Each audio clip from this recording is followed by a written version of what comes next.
The 6-7 meme can be annoying, but kids are shouting it for good reason. Not since 69 has a number caused this much disruption. 6-7, pronounced 6-7-ing, is haunting school halls across the country, including South Park Elementary, making it the Gen Alpha nonsense phrase of the moment. Kids are shouting it in classrooms when a teacher turns to page 67, when lunchtime is 6 to 7 minutes away, or for no reason at all. It's like a plague, a virus that has taken over these kids' minds, said Gabe Donenbring, a 7th grade science teacher in Sioux Falls, South Dakota. You can't say any iteration of the number 6 or 7 without having at least 15 kids yell, 6-7. It's a joke without a punchline, or a setup for that matter. 6-7 means nothing, but using it can make a student feel like a member of a bigger, cooler group of their peers. It becomes a language game to them that, it would seem, only folks in their group know how to play, said Gail Fairhurst, a University of Cincinnati professor who teaches leadership communication and Gen Alpha speak. Skibbity toilets and rizzes come and go. 6-7 is likely destined for the slang graveyard soon now that adults are talking about it so much. But there's something almost profound about its infinite interpretations, its refusal to be defined. I think that's part of what upsets people about it, and I think that's part of what people like about it, said Taylor Jones, a linguist and social scientist. An attempt at explaining 6-7, but don't worry, no one knows what it means. There may be no coherent explanation for 6-7, but here goes anyway. The number appears in the chorus of Doot Doot 6-7, a viral song by the Philadelphia rapper Skrilla. In Skrilla's case, according to Jones, 6-7 is likely a reference to the 1067 police code, which is often used to report a death. In December 2024, around the same time as Doot Doot started taking off, high school basketball phenom Taylon Kinney appeared to create a gesture to accompany the phrase. In a clip shared by his Overtime Elite team, his teammate asks him to rate a Starbucks drink out of 10. Like a 6-7, he says, adding an indecisive gesture, as though he were weighing two options in his palms. Shortly thereafter, Kinney started incorporating the song and gesture into his TikToks, where he has over 1 million followers. The song started appearing in sports highlight reels, including those for Charlotte Hornets point guard LaMelo Ball. He stands at 6 feet 7 inches, Natch. Ball doesn't seem annoyed by the memes yet, but the NBA season hasn't officially started, so there's still time. A face of 6-7 emerged in March when a video caught a young, overexcited spectator at an amateur basketball game shouting, 6-7, with the accompanying hand gesture. He became the embodiment of that annoying classmate who can't stop spouting nonsense phrases.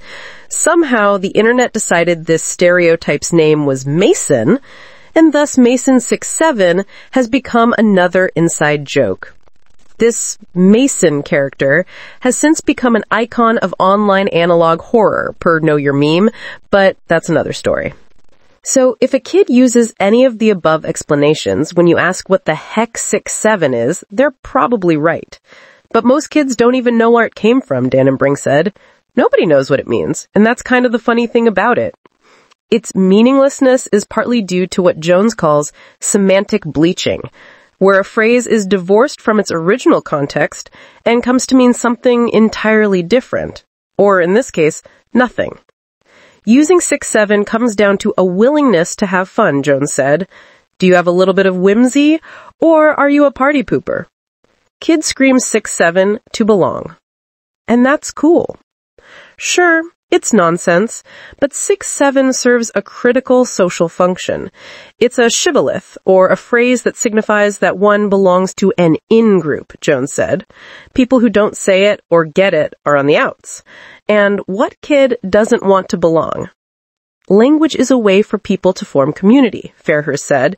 Even if it's a nonsense term, if they seem to know what it means, that can be a unifying force. And if somebody isn't understanding the term, it can exclude people from that community as well.